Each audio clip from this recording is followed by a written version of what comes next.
बीड, गेवराई, धारूर नगर परिषद भाजपच्या ताब्यात येणार तर बीड जिल्ह्याचे पालकमंत्री मुंडे होणार। नेमकं घडलंय काय तेच आपण ह्या पुढील व्हिडिओच्या माध्यमातून सविस्तर जाणून घेऊ। तर नमस्कार मंडळी, बीड जिल्ह्यातील नगर परिषद निवडणुकीची रणधुमाळी जी होती ती मतदान प्रक्रियामध्ये पार पडलेली आहे। आता अवघ्या 2 दिवसावर मतमोजणी प्रक्रिया देखील सुरू होणार आहे, परंतु खऱ्या अर्थानं पाहिलं तर मतदान प्रक्रिया पार पडल्यानंतर बीड जिल्ह्यातील एकूण 6 नगर परिषदेपैकी 3 नगर परिषद ज्या आहेत त्या भाजपच्या ताब्यामध्ये येणार असल्याचं चित्र आता स्पष्ट झाल्याचं पाहण्यास मिळत आहे। कारण झालेल्या मतदान प्रक्रियानंतर आकडेमोड आणि गोळाबेरीज केली तर भाजप जे आहे ते या 3 ठिकाणी मुसंडी मारणार असल्याचं स्पष्ट दिसत असून महायुती म्हणून परळी ह्या ठिकाणी देखील भाजप अजित पवार गटाचाच नगराध्यक्ष पदाचा उमेदवार जो आहे तो विजय होऊन सदस्य देखील विजय होणार असल्याचं बोललं जात आहे। त्यामुळे आता बीड जिल्ह्याचे पालकमंत्री अजितदादा पवार जरी असले तरी परंतु ह्या ज्या 3 जागा आहेत बीड, गेवराई आणि धारूर ह्या ठिकाणच्या नगर परिषद भाजपच्या ताब्यामध्ये जर आल्या तर बीड जिल्ह्याचे पालकमंत्री जे आहेत ते पंकजा मुंडे किंवा धनंजय मुंडे असतील अशी देखील चर्चा आता जोरदार होताना पाहण्यास मिळत आहे। खऱ्या अर्थानं जर पाहिलं तर बीड नगर परिषद भाजपच्या ताब्यामध्ये मिळवण्यासाठी भाजपने सर्वस्व प्रयत्न केल्याचं आपल्याला ह्या झालेल्या निवडणुकीमध्ये पाहण्यास मिळालेलं आहे। अगदी शेवटच्या टप्प्यामध्ये मंत्री पंकजा मुंडे यांनी जादूची कांडी फिरवून अजित पवार गटाचे विश्वासू नेते असलेले डॉक्टर योगेश क्षीरसागर यांना आपल्या गळाला लावण्यास अगदी त्यांना यश आल्याचं पाहण्यास मिळालेलं आहे। खऱ्या अर्थानं पाहिलं तर बीड नगर परिषदेचा विचार करायचा झाला तर गेल्या 35 वर्षापासून ही नगर परिषद जी आहे ती क्षीरसागर कुटुंबियांच्या ताब्यामध्ये असल्याचं आपल्याला पाहण्यास मिळालेलं आहे। जयदत्त क्षीरसागर असतील, त्यांचे बंधू असतील, हे गेल्या अनेक वर्षापासून बीड नगर परिषदेवर आपला झेंडा फडकवत आहेत।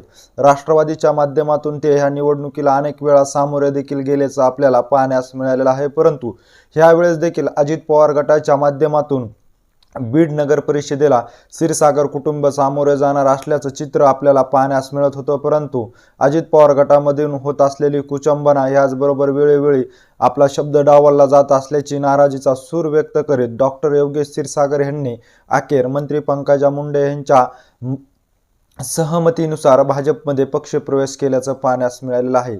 एकाही वेळेस भाजपला बीड नगर परिषद आपल्या ताब्यामध्ये मिळवता आली नव्हती, परंतु प्रथमच आता ह्या वेळेस बीड नगर परिषद जी आहे ती भाजपला आपल्या ताब्यात मिळवण्यासाठी यश येणार आहे। कारण जर पाहिलं तर डॉक्टर योगेश क्षीरसागर यांनी जयदत्त क्षीरसागर ह्याचबरोबर डॉक्टर योगेश क्षीरसागर यांचे वडील जे आहेत यांची जी राजकीय कारकिर्दी पाहिली तर बीड शहरामध्ये त्यांना मानणारा खूप मोठा वर्ग आहे। ह्याचबरोबर भाजपने लावलेली ताकद ह्यामुळे बीड नगर परिषद जी आहे ती भाजपच्या ताब्यामध्ये पहिल्यांदाच येणार असल्याचं चित्र झालेल्या मतदान प्रक्रियानंतर स्पष्ट झालेलं आहे। त्यामुळे जर पाहिलं तर बीड जिल्ह्याचे पालकमंत्री अजितदादा असले तरी मात्र बीड जिल्ह्यातील नगर परिषद जी आहे बीडची ती अजितदादांना आपल्या ताब्यात मिळवण्यात अपयश येणार असल्यामुळे कदाचित ते ह्या बीड जिल्ह्याच्या पालकमंत्री पदावरून बाजूला होऊन त्या ठिकाणी आमदार धनंजय मुंडे किंवा मंत्री पंकजा मुंडे जालन्याच्या पालकमंत्री असल्या तरी त्या भाजपच्या ताब्यामध्ये बीड नगर परिषद आल्याच्या नंतर बीड जिल्ह्याच्या पालकमंत्री म्हणून आपल्याला पाहण्यास मिळणार असल्याच्या मिळालेल्या सूत्रांकडूनच्या माहितीनुसार ही माहिती समोर येत असल्याचं देखील बोललं जात आहे। दुसरीकडे पाहिलं तर गेवराई नगर परिषद जी आहे ती पहिल्या दिवसापासूनच सर्वांच्या मते ही जी नगर परिषद आहे ती भाजपच्या ताब्यामध्ये येणार असल्याचं बोललं जात आहे। कारण जर पाहिलं तर गेल्या 25 वर्षापासून गेवराई नगर परिषद जी आहे ती पवारांच्या ताब्यामध्ये आहे। पवारांना साथ देण्यासाठी मंत्री पंकजा मुंडे यांनी बदामराव पंडित यांना आपल्या सोबत घेऊन त्यांना देखील पाठबळ देण्याचं काम केलेलं आहे। पंडितांना गेवराई नगर परिषद जी आहे ती अद्यापही आपल्या ताब्यामध्ये मिळवता आली नाही। त्यावेळेस देखील ते आपल्या ताब्यात मिळवण्यासाठी सर्वस्व प्रयत्न करीत होते, परंतु ऐन वेळेस मंत्री पंकजा मुंडे यांनी भाजपमध्ये बदामराव पंडित यांना प्रवेश देऊन पंडित पवार यांचं जुळवून आणल्यामुळे अमरसिंह पंडित व विजयसिंह पंडित यांची गेवराई नगर परिषदेच्या निवडणुकीमध्ये चांगली डोकेदुखी वाढवल्याचं पाहण्यास मिळालेलं आहे। जनमताचा प्रभाव जो आहे तो बाळराजे पवार यांच्या बाजूने असल्यामुळे गेवराई नगर परिषद जी आहे ती भाजपच्या ताब्यामध्ये येणार असल्याचं चित्र स्पष्ट झालं असल्याचं आपल्याला पाहण्यास मिळालेलं आहे। याचबरोबर ह्या निवडणुकीच्या अनुषंगाने मंत्री पंकजा मुंडे यांनी देखील गेवराई या ठिकाणी जाहीर सभा घेऊन विकासाचं व्हिजन पुढे करत आपण गेवराई नगर परिषदेच्या माध्यमातून गेवराईचा चेहरा मोहरा बदलून टाकू असं आश्वासन दिल्यामुळे मतदार बंधू जो आहे तो भाजपच्या बाजूने वळला असल्याचं झालेल्या ह्या जाहीर सभेच्या माध्यमातून देखील पाहण्यास मिळालेलं आहे।